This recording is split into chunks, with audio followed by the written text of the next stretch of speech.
नमस्कार दोस्तों। यह कहानी माँ बाप की त्याग की है, जिन्होंने अपने बेटे को अधिकारी बनाने के नाते जाने क्या क्या कष्ट सहे। माँ ने कचड़े तक बीने और बेटे ने उनकी मेहनत के पैसों को किस तरह उड़ाया, इस कहानी में हम बताएंगे आपको। तो चलिए आपको कहानी सुनाते हैं। कासगंज गांव में सरपंच के यहाँ शादी थी। झुमरी भी वहीं शादी देखने गई। फिर देर रात तक वह पहुंचती है तो अपने पति से कहती है, "अरे आप सोए नहीं तक?"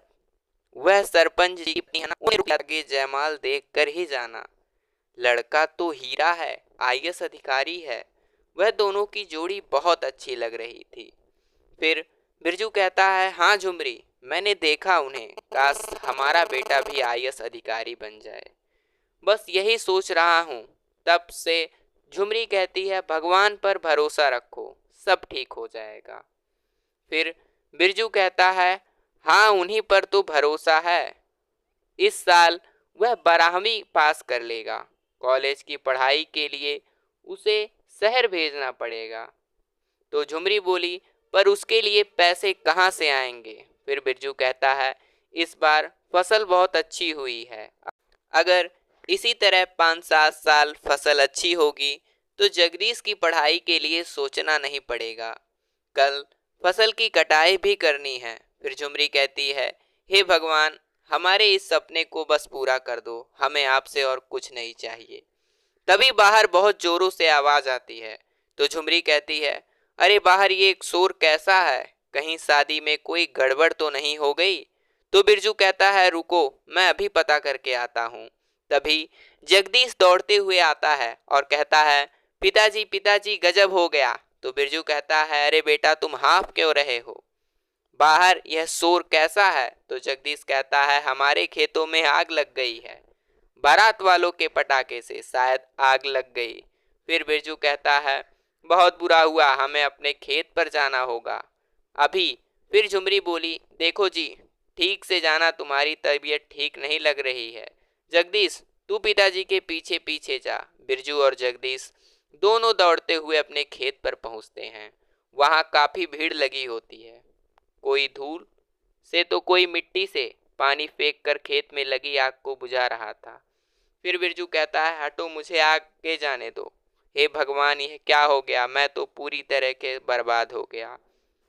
तभी वहां पर मौजूद पंडित जी कहते हैं, बिरजू आगे मत जाओ, आग अपना भयानक रूप ले चुकी है। भगवान पर भरोसा रखो, वह सब ठक ठीक कर देंगे।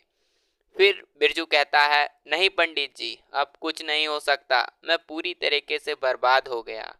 इतना कहकर बिरजू वहीं पर बेहोश होकर गिर जाता है।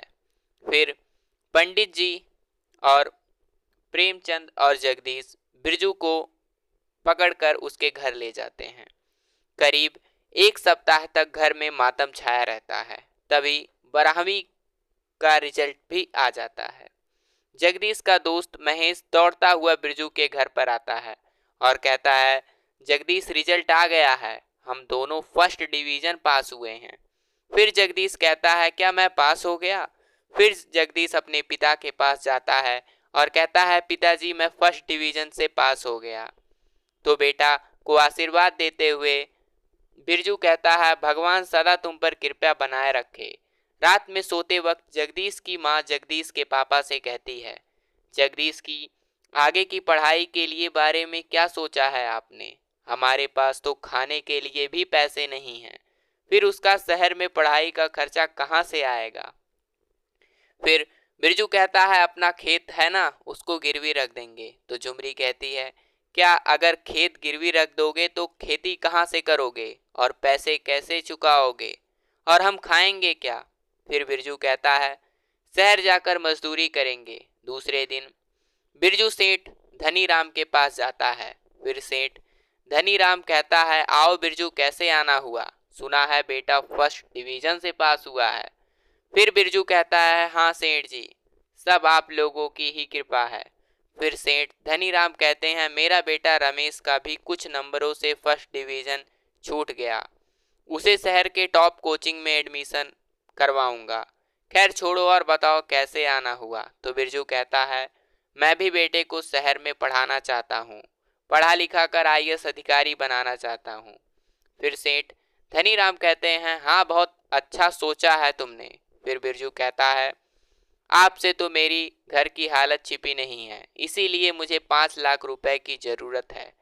आप चाहें तो मेरा खेत गिरवी रख लें। दरवाजे के पीछे दोनों की बातें सुन रही थी सेठ धनीराम की पत्नी लीलावती, और लीलावती सेठ को बुलाती है, रमेश के पापा जरा अंदर तो आना। फिर सेठ धनीराम अंदर आते ही कहते हैं, क्या कर रही हो भाग्यवान? यह तो बिरजू है ना, इसकी यह औकात कि यह हमारी बराबरी करे। शहर में बेटे को पढ़ाकर आईएएस अधिकारी बनाएगा, इसे पैसा नहीं देना। तो सेठ धनीराम कहता है, ऐसा करता हूँ कि इसे सूद ज्यादा बोल देता हूँ कि यह यहाँ से चल जाए। फिर लीलावती कहती है, ठीक है। फिर से धनीराम बिरजू के पास जाता है और कहता है, हाँ तो बिरजू भाई देखो, अभी मेरे पास पैसे नहीं हैं, सब मार्केट में दिया हुआ है, लेकिन तुमने पहली बार मुंह खोला है, इसीलिए कुछ उपाय कर सकता हूँ। फिर बिरजू कहता है, सेठ जी कोई भी उपाय कीजिए, पर पैसे मुझे चाहिए।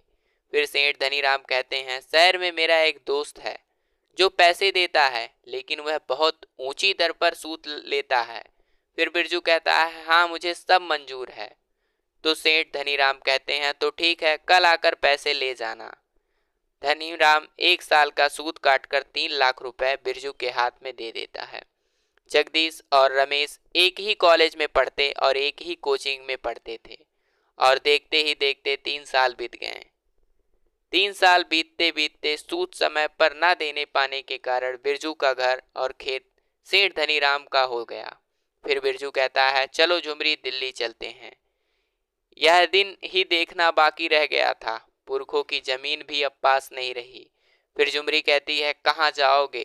जब से शादी हुई है मैं आपको शहर जाते तो नहीं देखा।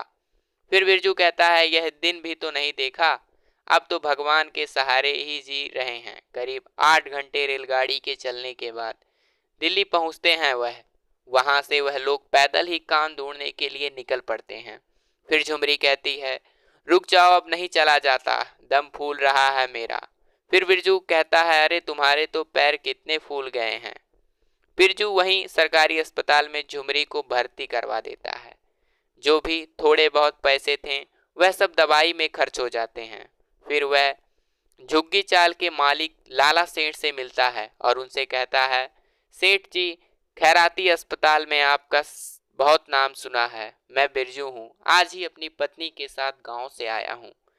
न पैसे हैं न रहने का ठिकाना, कृपया मदद करो। तो सेठ कहते हैं, देखो बिरजू, मेरे पास तो कुछ रिक्शे हैं और तुम चौल में रह सकते हो और रिक्शा चलाकर अपना गुजारा कर सकते हो, लेकिन किराया टाइम पर लूंगा, याद रखना।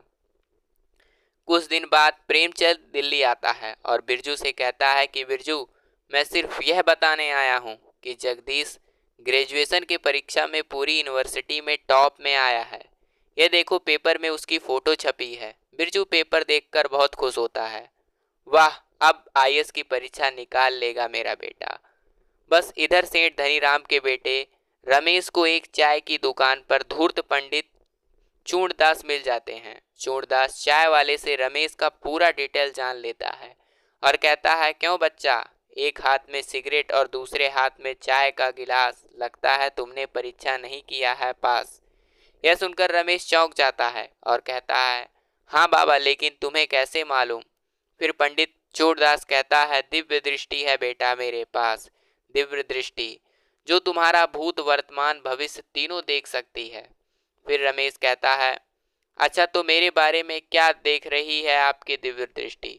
फिर पंडित चूड़दास कहते हैं, मैं यह भी देख रहा हूँ कि तुम्हारे ही गांव का एक लड़का पूरी यूनिवर्सिटी में टॉप और तुम हो गए हो स्टॉप।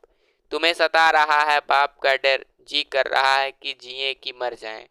रमेश फिर कहता है, बाबा आप तो अंतर्यामी हो, मुझे बचा लो, आप मुझे पापा से बचा लो।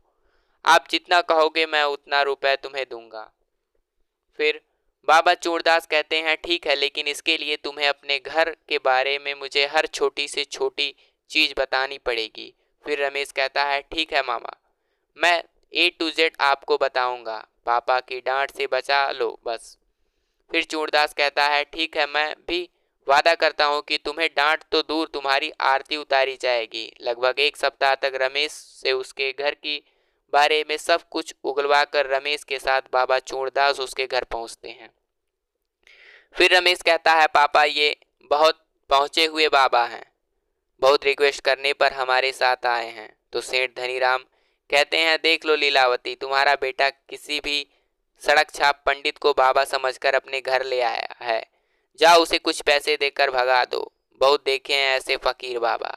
तभी बाहर बैठकर चूड़दास बोलता है, कहा गया है मेरा युवा दास, मुझ पर नहीं है विश्वास, जा रहा है बाबा, जल्द होगा इस घर का सत्यानाश। तभी लीलावती आ जाती है और कहती है, प्रणाम बाबा। अरे बाबा मत जाइए, इनका तो काम ही बक बक करना है, सठिया गए हैं ये। चूड़दास कहता है, तुम बड़े घर की हो बेटी इकलौती, शादी के वक्त धनीराम के पास था बस 2 जोड़ा धोती, तुम्हारे पिता का देखता था ये कारोबार, उन्हें जेल जाने से बचाया था कई बार। फिर लीलावती कहती है, महाराज आप तो सर्वज्ञानी हो, अंदर चलिए ना महाराज, कुछ खा पी लीजिए, तब उपाय बताइएगा विपत्ति से निकलने का। फिर चूड़दास कहता है, नहीं बाबा का हुआ है यहाँ अपमान, तेरा पति उड़ाया है मेरी खिल्ली हाल में गया था जब दिल्ली, तो इसकी गाड़ी से मर गई थी काली बिल्ली। इतना सुनते ही धनीराम घबरा जाता है और बाबा के चरणों में गिर पड़ता है। बाबा आप मुझे माफ कर दो, मुझसे गलती हो गई, मैं आपको नहीं पहचान पाया, क्षमा कर दो बाबा। फिर चूड़दास कहता है, उठो भक्त, क्या तेरा क्या मेरा, जहाँ जागा वहीं सवेरा, तुम लोगों पर है 7.5 करना होगा दान एक हाथी, तब जाकर मिटेगा घर से कलेश और तेरा बेटा बनेगा यश। धनीराम कहता है, एक हाथी की कीमत लगभग 40 लाख रुपए होती है, बाबा कोई कम का उपाय तो बताओ। फिर लीलावती कहती है, नहीं बाबा आप तो उपाय बताओ, यह तो ऐसे ही है, बेटा आईएएस बनेगा तो करोड़ मिलेंगे दहेज में, यह नहीं समझ आ रहा इन्हें। फिर चूड़दास कहता है, ठीक है बालिका। फिर बाबा यज्ञ करने बैठ जाते हैं। आग में लाल मिर्च जलाकर मंत्र बोलता है और 4-5 नींबू लाल कपड़े में बांधकर कमरे के कोनों पर रख देता है। कपड़ों से बांधकर उसे रख दिया और उनसे 30 लाख रुपए लेकर भाग गया। 1 साल बीत जाता है। सेठ को व्यापार में 2 करोड़ का नुकसान हो जाता है। जमीन मकान सब गिरवी रख दिए जाते हैं। उधर बिरजू दिल्ली जाकर रिक्शा चलाने लगता है। जगदीश भी आईएएस का इंटरव्यू देने के लिए दिल्ली गया था। बिरजू जगदीश को अपनी और अचानक आता देख सक पका जाता है और रिक्शा दूसरी तरफ ले जाने लगता है, पर जगदीश उसी का रिक्शा की तरफ जाता है तो बिरजू अपने को कम्बल से ढक लेता है। फिर जगदीश कहता है, अरे रिक्शा वाले बाबा कहाँ जा रहे हो, मुझे देर हो रही है, मेरा इंटरव्यू छूट जाएगा, ठंड के टाइम में पता ही नहीं चला। फिर बिरजू कहता है, मुझे दूसरी जगह इमरजेंसी में जाना है बेटा, कोई दूसरी रिक्शा देख लो। तो जगदीश कहता है, इतनी ठंड में आपके अलावा कोई रिक्शा नहीं है यहाँ, मेरे माँ बाप का सपना टूट जाएगा, बाबा प्लीज़ हमें पहुँचा दो। बिरजू आसपास देखता है तो सच में कोई रिक्शा नहीं थी। वहाँ जगदीश को रिक्शा में बिठाकर वह इंटरव्यू की जगह पर पहुँचा देता है। रिक्शा से उतरकर जगदीश कहता है, कितने पैसे हुए बाबा। फिर बिरजू कहता है, जाओ बेटा पहले इंटरव्यू दो, मेरे बेटे जैसे ही हो तुम भी। जगदीश कहता है, नहीं नहीं बाबा, आपकी सोच को मेरा सलाम है, लेकिन मेहनत के पैसे तो लेने पड़ेंगे ना। तभी अचानक हवा के कारण बिरजू के मुंह से कंबल हट जाता है। फिर जगदीश कहता है, अरे पिताजी आप। फिर बिरजू कहता है, बेटा यह सब बाद में पूछना, यह बड़ी लंबी कहानी है, पहले इंटरव्यू देकर आओ, मैं यहीं पर तुम्हें मिलूंगा। इंटरव्यू के बाद जगदीश पिता के साथ एक झुग्गी झोपड़ी में पहुंचता है। धिक्कार है मुझ पर, आपकी खून पसीने की कमाई से ऐश के साथ पड़ रहा था, अब मैं भी यहीं पर रहूंगा और आपके साथ आपके काम में हाथ बटाऊंगा। माँ कहाँ है? तो बिरजू कहता है, वो भी कचरा बीनने गई होगी। थोड़ी देर में झुमरी एक बोरे में रद्दी कूड़े कचरे लिए पहुंचती है। माँ को फटे हालत में देखकर जगदीश रोने लगता है और बहुत दुखी होता है। फिर झुमरी उसे समझाती है कि बेटा ये तो कष्ट के दिन थे, अब तो धीरे धीरे सब सही हो जाएगा। फिर पिताजी कल से मैं रिक्शा चलाऊंगा, वैसे भी रिजल्ट 1 महीने के बाद आएगा। जगदीश का अगले महीने रिजल्ट आता है। जगदीश रिक्शा साइट पर लगाकर न्यूज़पेपर खरीदता है और देखता है कि उसका सिलेक्शन हो चुका है। फिर पिताजी के पास पहुंचकर कहता है, पिताजी मेरा सिलेक्शन हो गया, अब तुम्हें कचरा बीनने की कोई ज़रूरत नहीं और ना ही पिताजी को टेम्पू चलाने की ज़रूरत है। तभी उसके माता पिता सोचते हैं कि हमने जो मेहनत किया उसका परिणाम आज हमारे बेटे ने हमको दे दिया। तो दोस्तों, कैसी लगी हमारी कहानी कमेंट बॉक्स में अपनी राय जरूर दीजिएगा और कहानी अच्छी लगी तो वीडियो को लाइक करके चैनल को सब्सक्राइब करना मत भूलिएगा।